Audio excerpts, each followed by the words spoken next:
What if there was once a city so powerful and magnificent that for over 1,000 years, people believed it could never fall?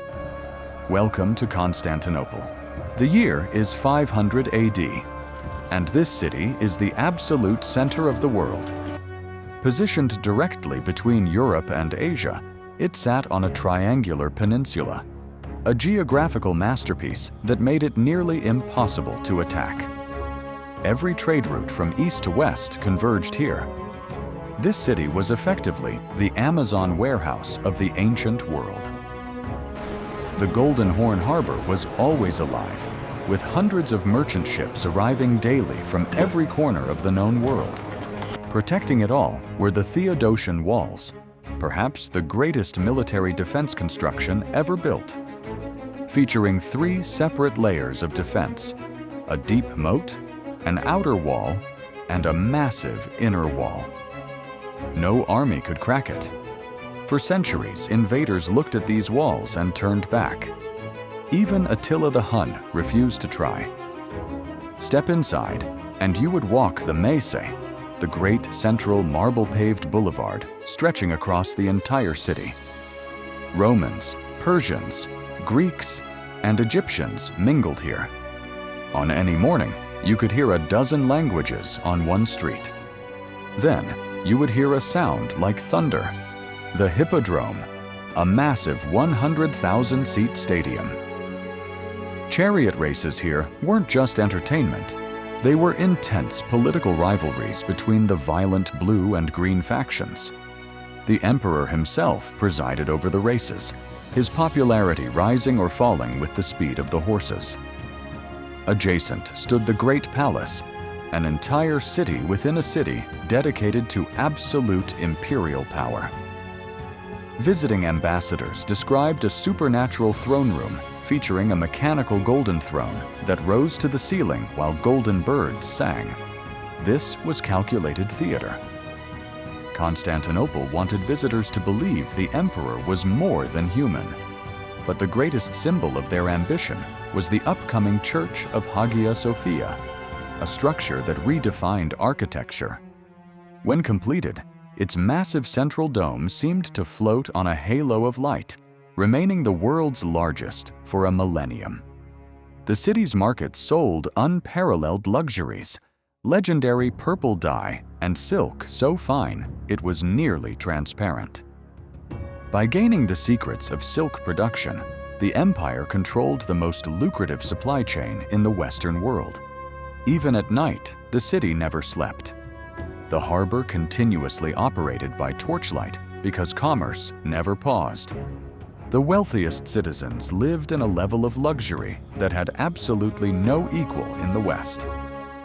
While the original capital, Rome, had fallen to barbarian tribes, Constantinople carried the flame of Roman civilization forward.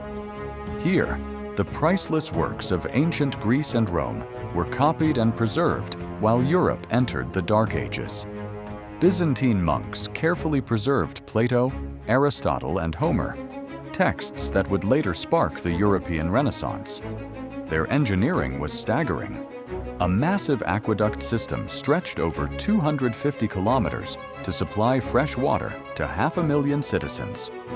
And beneath the streets, hidden cathedral-like cisterns stored enough water to survive a year-long military siege.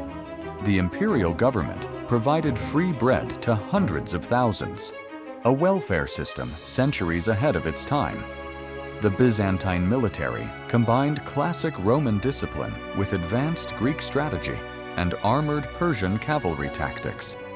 Their ultimate secret weapon was Greek fire, a terrifying liquid weapon that burned on water and could not be extinguished. The secret chemical recipe was guarded fiercely by emperors, passed down in whispers, until it was eventually lost forever. By controlling the strategic Bosphorus Strait, the imperial navy enforced its trade authority with absolute power. Religion and politics were inseparable. The emperor ruled as God's representative on earth, backed entirely by the church. The empire was run by a highly sophisticated, merit-based civil service managing territories from Spain to Syria. Byzantine law codes formed the foundation of modern European justice, while other kingdoms still used trial by combat. They operated some of the first public hospitals in history, providing organized medical care regardless of personal wealth. Byzantine doctors preserved and expanded medical knowledge, which would later flow back west to form modern medicine. At its peak, the empire controlled vast lands, the grand continuation of Rome, dressed in elegant Greek robes. They conducted brilliant foreign policy, utilizing gold, strategic marriage alliances, and diplomacy instead of just raw military force. Imperial marriages were a vital currency of power. A single princess could secure lasting peace more effectively than an army. The city functioned as a living museum, filled with historic columns and obelisks brought from Egypt and Greece. From the Delphi Serpentine Column to massive Egyptian obelisks, it was a proud city of stolen ancient wonders. As the sun set over the glittering Bosphorus, no other place on Earth compared to Constantinople. While most of the world went dark at sunset, this metropolis kept burning bright for continuous commerce. The city's lively inns were the original internet, the only place to hear global news in a single night. Its master craftsmen set an elite standard for luxury goods that the West wouldn't equal for 7 centuries. Their famous mosaics were theology made visible, designed specifically to capture and scatter candlelight into an otherworldly glow. Constantinople maintained active, vibrant universities, while Europe's remaining libraries were locked away in isolated monasteries. Byzantine women enjoyed significant legal rights. They could legally own property, manage large businesses, and even govern. Empresses like Pulcheria and Theodora were brilliant leaders who actively shaped the empire from the throne.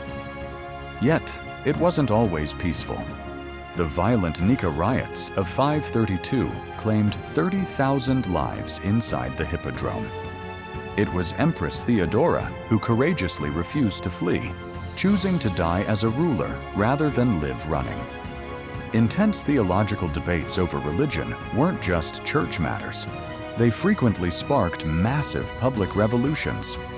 By 500 AD, the city held the highest density of churches worldwide. Faith dictated every single moment. It was the ultimate repository of holy relics, drawing thousands of pilgrims from across the Christian world. Distinct neighborhoods housed wealthy marble estates, bustling artisan quarters, and subsidized housing for the working class. Massive public bathhouses served as the ultimate social hubs, temporarily blurring the rigid lines between social classes. They once said all roads led to Rome. By 500 AD, all routes clearly led here. The pure Byzantine gold coin, the solidus, became the undisputed global standard currency for international trade. For 7 centuries, it maintained its exact weight and purity, a financial stability unmatched in human history. Imagine arriving by sea at dawn. For travelers, nothing on earth could prepare them for this sight.